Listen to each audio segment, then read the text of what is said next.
नमस्कार, मैं हूं राहुल राजपूत। अयोध्या में राम मंदिर के गर्भगृह का निर्माण कार्य जारी। राम मंदिर शिलान्यास के आज 2 साल पूरे हो गए। लगातार काम किया जा रहा है। जिस तरीके से पहले नींव को मजबूत किया गया, इसके बाद फाउंडेशन बनाया गया।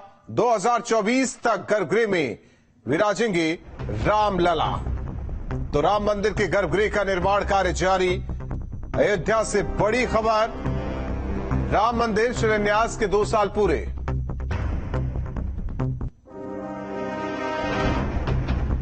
युद्ध स्तर पर राम मंदिर का निर्माण कार्य, राम मंदिर के गर्भगृह का निर्माण कार्य जारी। अयोध्या में श्री राम मंदिर का निर्माण कार्य युद्ध स्तर पर चल रहा है। श्री राम जन्मभूमि मंदिर की पहली मंजिल का निर्माण कार्य 2023 तक पूरा हो जाएगा। पहली मंजिल पर ही गर्भगृह का निर्माण होना है, जबकि जनवरी 2024 तक रामलला अपने गर्भगृह में विराजमान हो जाएंगे। मंदिर निर्माण में प्लिंथ निर्माण का काम 3/4 पूरा हो गया है, जो कि अगस्त अंत तक पूरा हो जाएगा। 2 साल पहले यानी 5 अगस्त 2020 को प्रधानमंत्री नरेंद्र मोदी ने अभिजीत मुहूर्त में मंदिर के निर्माण के लिए भूमि पूजन करने के साथ ही शिलान्यास किया था।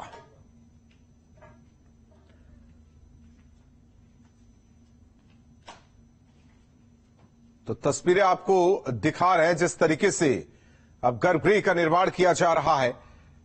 लगातार हैवी मशीन, मजदूर जुटे हुए हैं। राम मंदिर शिलान्यास के 2 साल पूरे और उसके बाद की तस्वीर आपको न्यूज स्टेट दिखा रहा है। तो ये तस्वीर देखिए। सबसे पहले आपको न्यूज स्टेट ये तस्वीर दिखा रहा है।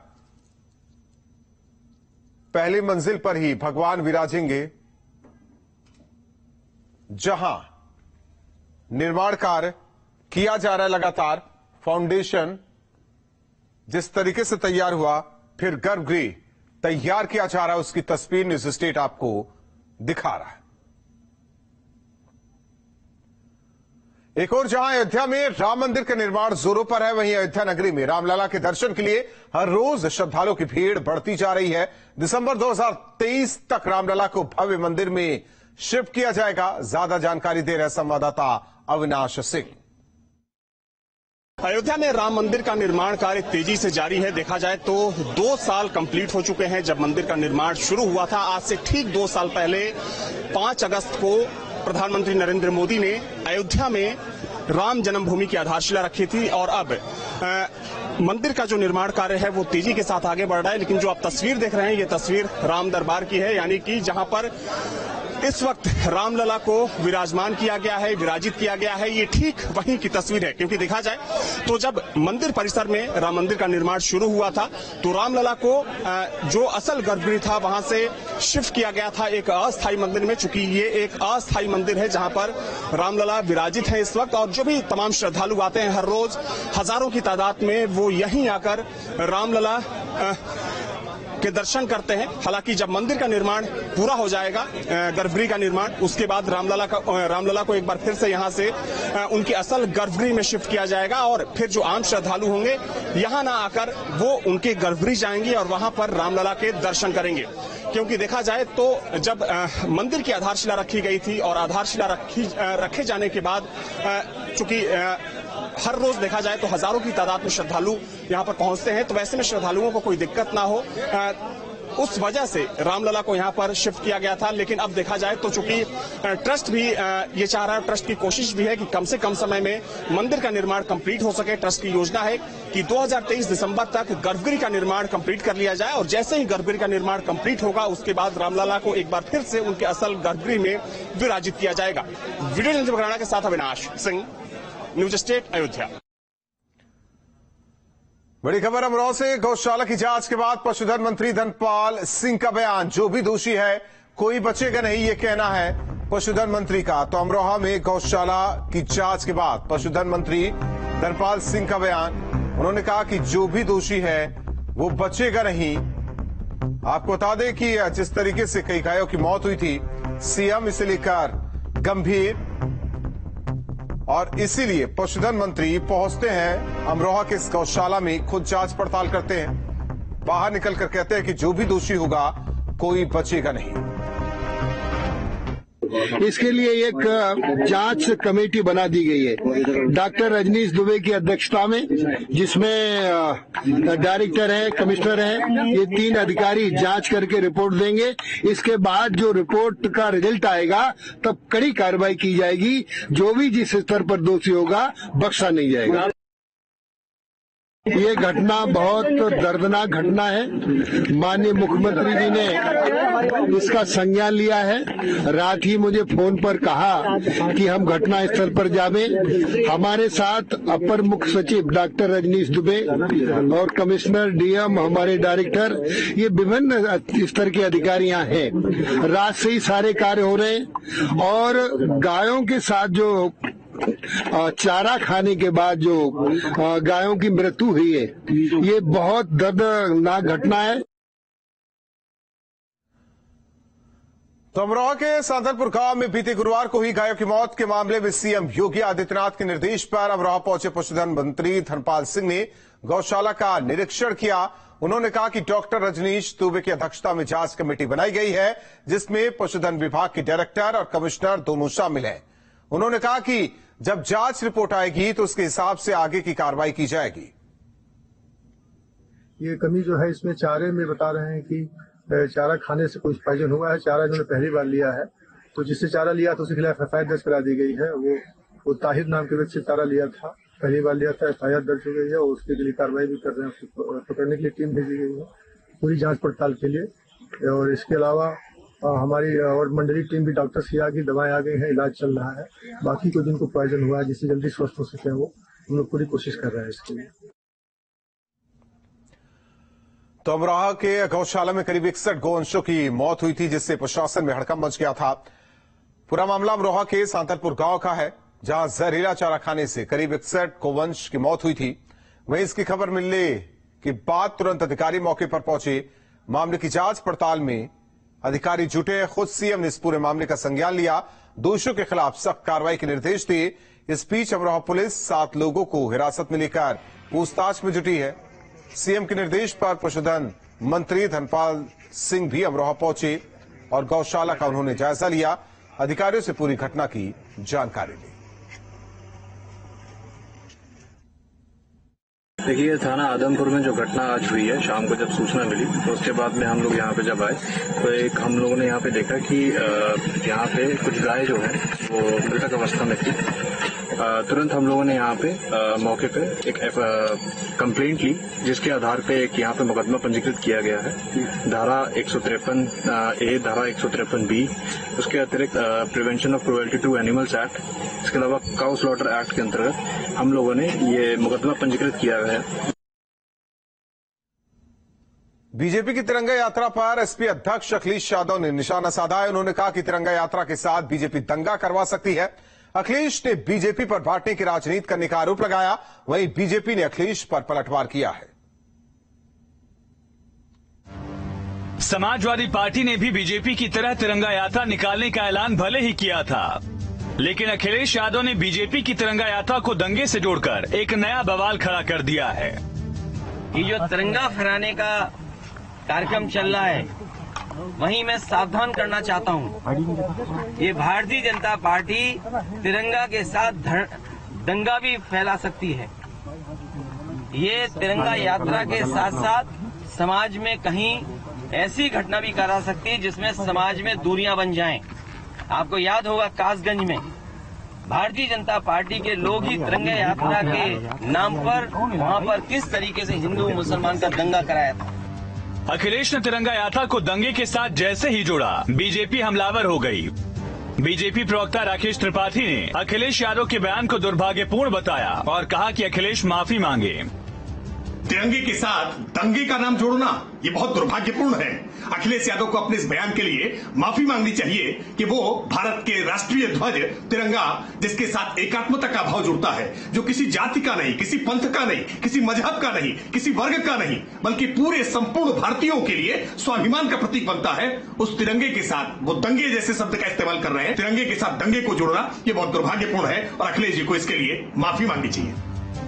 वैसे तो अखिलेश पहुंचे थे छोटे लोहिया जनेश्वर मिश्र की जयंती पर श्रद्धांजलि देने, लेकिन समाजवाद के पुरोधा की जयंती के मौके पर समाजवादी पार्टी अध्यक्ष के इस बयान ने पार्टी को बैकफुट पर ला दिया है। Team news state.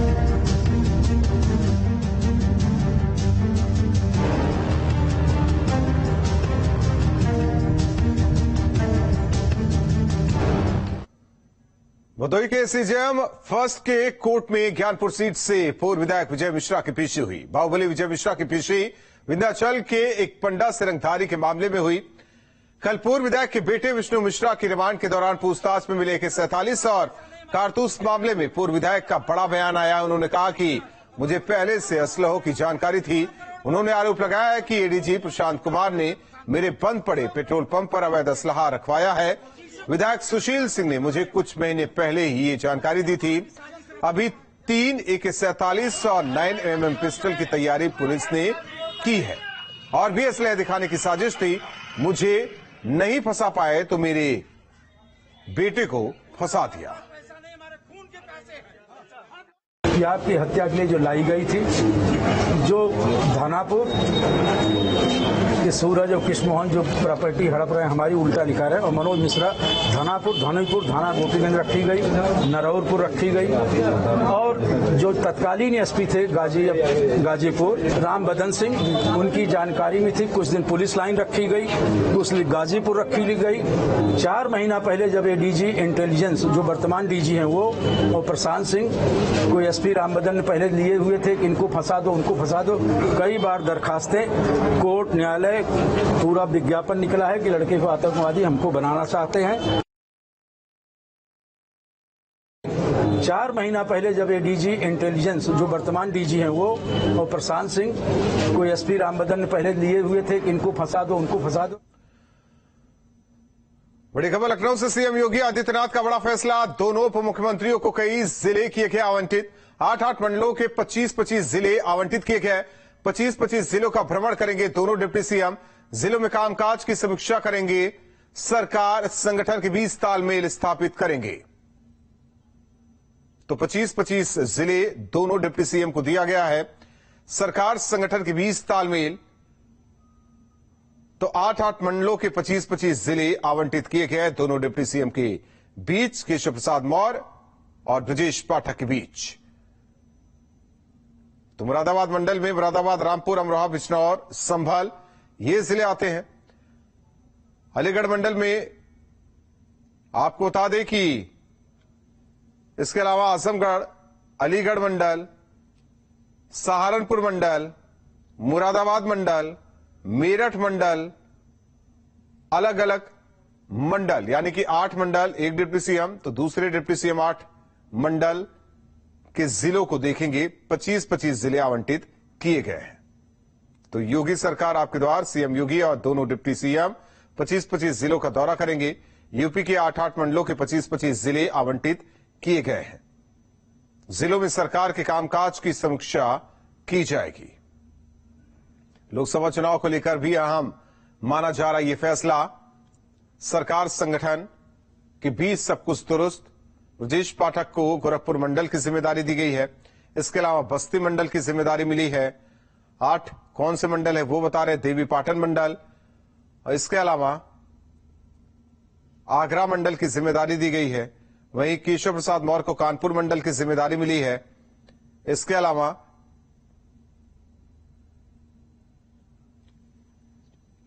झांसी मंडल, 8-8 मंडल बांटे गए हैं दोनों डिप्टी सीएम के बीच। 2024 के लोकसभा चुनाव को लेकर बीजेपी ने अभी से ही तैयारी शुरू कर दी। सीएम योगी ने संगठन और सरकार में तालमेल बढ़ाने के लिए कवायद तेज की है। और इस बीच बड़ी खबर, अम्बेडकर नगर से महंगाई के मुद्दे पर कांग्रेस का हल्ला बोल। बढ़ती महंगाई, जीएसटी को लेकर कांग्रेस का प्रदर्शन। तो बढ़ती महंगाई, जीएसटी को लेकर प्रदर्शन, महंगाई के मुद्दे पर कांग्रेस का हल्ला बोल। तो बड़ी खबर आपको बता रहे हैं इस वक्त की, अम्बेडकर नगर से महंगाई के मुद्दे पर कांग्रेस का हल्ला बोल। बढ़ती महंगाई, जीएसटी को लेकर कांग्रेस का प्रदर्शन। राज्यपाल के नाम डीएम को सौंपा ज्ञापन। कलेक्ट्रेट गेट पर कांग्रेसियों का प्रदर्शन। तो बढ़ती महंगाई और जीएसटी को लेकर कांग्रेस का यह प्रदर्शन। बढ़ती महंगाई को लेकर लगातार कांग्रेस हमलावर सरकार पर, वही जीएसटी को लेकर भी प्रदर्शन किया गया। देश भर में महंगाई को लेकर कांग्रेस प्रदर्शन कर रही है। वाराणसी में भी कांग्रेस जोरदार प्रदर्शन कर रही है। मिंट हाउस से जिला मुख्यालय तक कांग्रेसियों ने पदयात्रा निकाली, जिसके बाद सैकड़ों की संख्या में कांग्रेस कार्यकर्ता जिला राइफल क्लब के बाहर धरने पर बैठ गए। इस दौरान कांग्रेस कार्यकर्ताओं ने बीजेपी सरकार के खिलाफ जमकर नारेबाजी की। आज हम सभी कांग्रेसवासी सबसे पहले मुद्दा महंगाई, कमर तोड़ महंगाई है आज, चाहे वो कोई भी तबका, चाहे व्यापारी हो या देश का किसान हो या चाहे हमारे शिक्षित अशिक्षित बेरोजगार भाई बहन हो या सेना के जो नौकरी तैयारी कर रहे हैं। ये जानते हैं ये पेंसिल की कीमत देख रहे हैं, पेंसिल क्यों टांगे हैं? जो कांग्रेस की सरकार में पेंसिल की कीमत 2 रुपया होती थी, आज ये 10 रुपया होता है। ये सारा जो मामला है ये कहीं न कहीं कोर्ट ने रजिस्टर की हुई एफआईआर के बेसिस पर चला है, मगर हर रोज वो प्रदर्शन करते हैं। जहां तक आज का सवाल जो आपने स्पेसिफिक मुझे पूछा है, मेरा स्पष्ट मानना है कि कांग्रेस ने इसमें हिडन तरीके से अपनी अपीसमेंट की पॉलिसी को आगे बढ़ाया है। आज ईडी ने किसी भी प्रकार का ना किसी को तलब किया है, ना पूछताछ की है, ना कोई रेड हुई है, कुछ नहीं हुआ है। और अचानक ही कांग्रेस ने आज ये कार्यक्रम दिया विरोध का। मैं तो समझ ही नहीं सकता विरोध का कार्यक्रम क्यों आज दिया गया है। और हर रोज जब विरोध के कार्यक्रम होते थे तो अपने अपने ड्रेस में होते थे।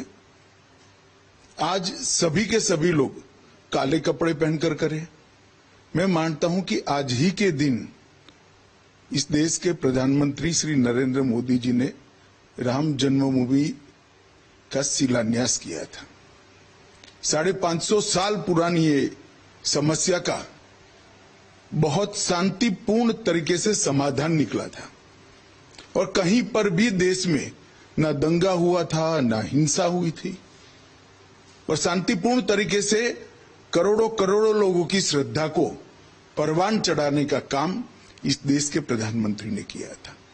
कांग्रेस ने आज का दिन इसीलिए विरोध के लिए और विशेषकर काले कपड़ों में विरोध के लिए सिलेक्ट किया है कि वो एक सटल मैसेज देना चाहते हैं कि हम राम जन्मभूमि के शिलान्यास का विरोध करते हैं और अपनी तुष्टीकरण की नीति को वो आगे बढ़ाना चाहते हैं। और मैं तो यही कहना चाहूंगा कि तुष्टीकरण की नीति न देश के लिए अच्छी है न कांग्रेस के लिए अच्छी है। तुष्टीकरण की नीति के चलते ही आज कांग्रेस जिस स्थिति में है वो स्थिति में दिखाई पड़ रही है। और जहां तक ईडी का सवाल है, सभी ने देश के कानून की व्यवस्था का सम्मान करना चाहिए और सहयोग करना चाहिए। धन्यवाद। तो बड़ी खबर आपको बता रहे हैं, जिस तरीके से आज काले कपड़े पहनकर विरोध कांग्रेसियों ने किया है, इससे लेकर गृह मंत्री अमित शाह ने कहा कि आज बड़ा दिन था। जिस तरीके से 500 साल से ज्यादा राम भक्तों को इंतजार था, राम मंदिर को लेकर सुप्रीम कोर्ट ने फैसला सुनाया, कहीं कुछ नहीं हुआ, लेकिन इस दिन को किस तरीके से विरोध उस पर काले कपड़े पहनकर कांग्रेसियों ने जाहिर किया, ये कहना है गृह मंत्री अमित शाह का।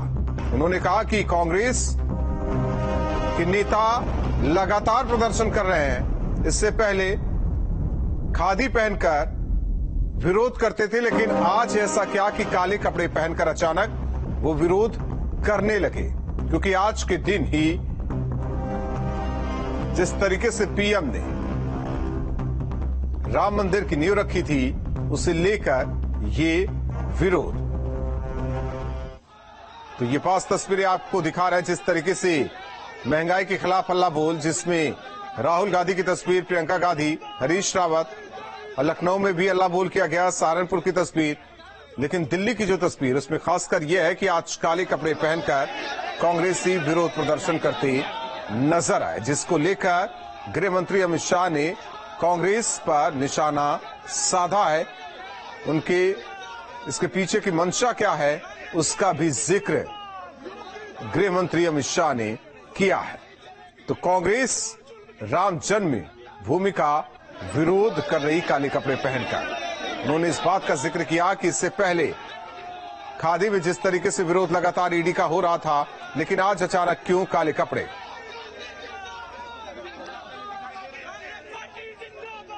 तो राहुल गांधी जिस तरीके से उतरे, प्रियंका गांधी, हरीश रावत सहारनपुर से लखनऊ तक।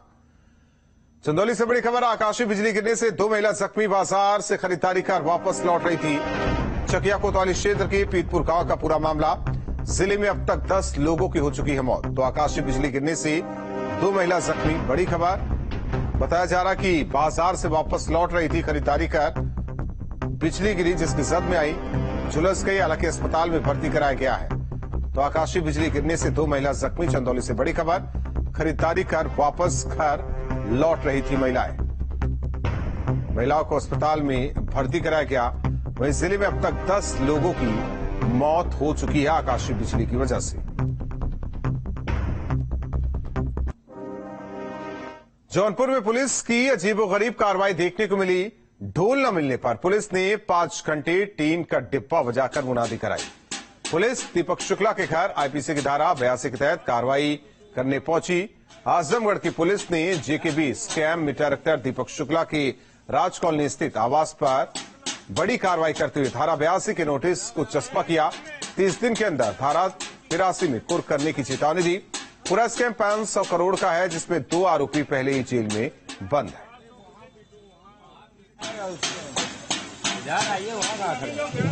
जहां तक हमारा अनुमान है करीब 500 करोड़ से ऊपर का मामला होगा।